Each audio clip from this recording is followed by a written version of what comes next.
ঘটনাটো মানে যেনেকৈ গ্ৰন্থমেলাখনৰ এখন সাধাৰণ সভা আহ্বান কৰা হৈছিলে সেই সূত্ৰে আমি গৈছোঁ।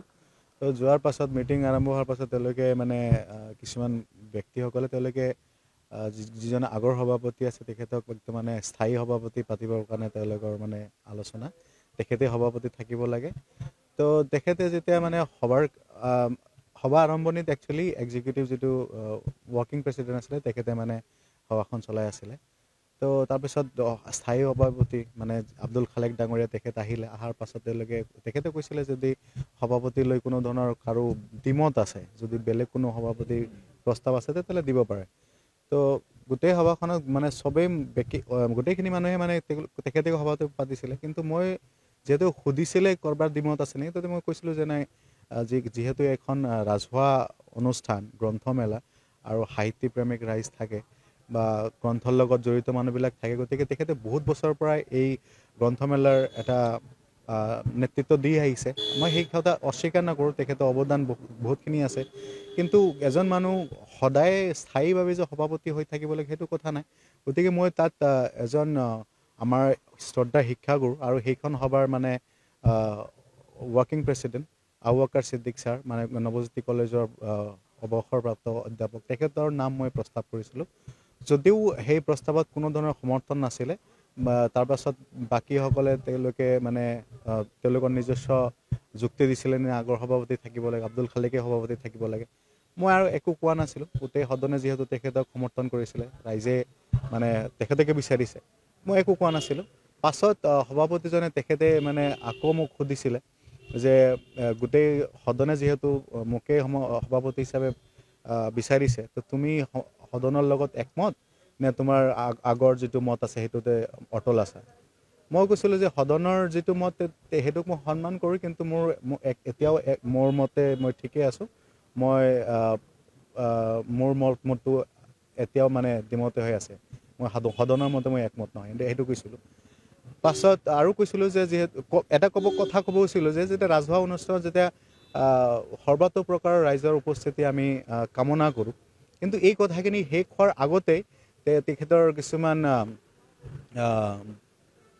বাহিনী মোক বেয়াকৈ আক্ৰমণ কৰি মাৰপিট কৰিবলৈ আহে।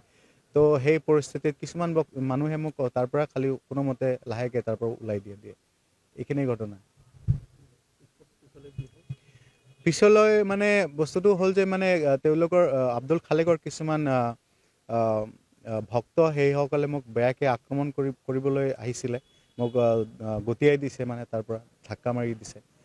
তো মোৰ বন্ধুও হয় কেইজনমান ব্যক্তি, কিন্তু নাজানো কিহৰ কাৰণে, তেওঁলোকৰ ৰাজনীতিক কিবা থাকিব পাৰে।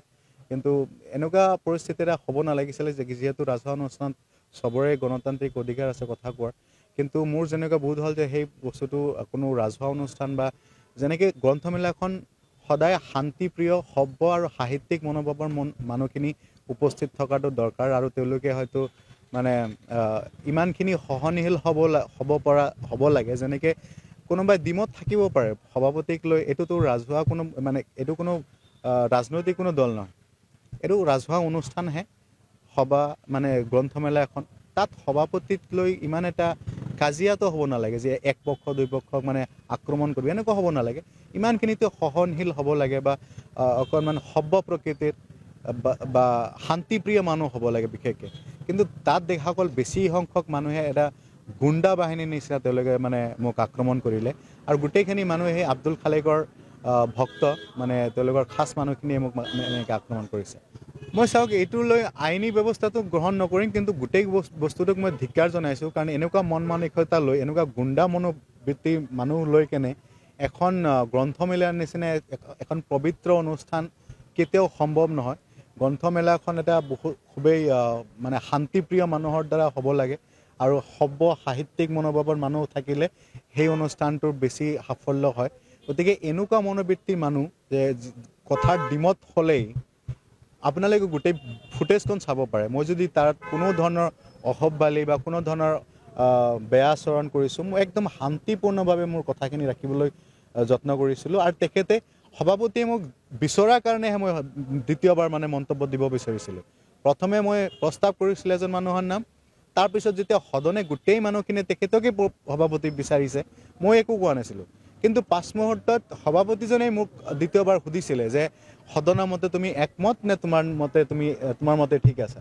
মই কৈছোঁ মই মোৰ মতে ঠিক আছে। সদনে হ'ব পাৰে, মেজৰিটি মাষ্ট বি গ্ৰাণ্টেড, আপোনালোকে সভাপতি দেখাওক, কিন্তু মোৰ যিটো মত আছিলে মই সেই মতত মই অটল আছোঁ। মই সদনৰ মতে একমত নহয়।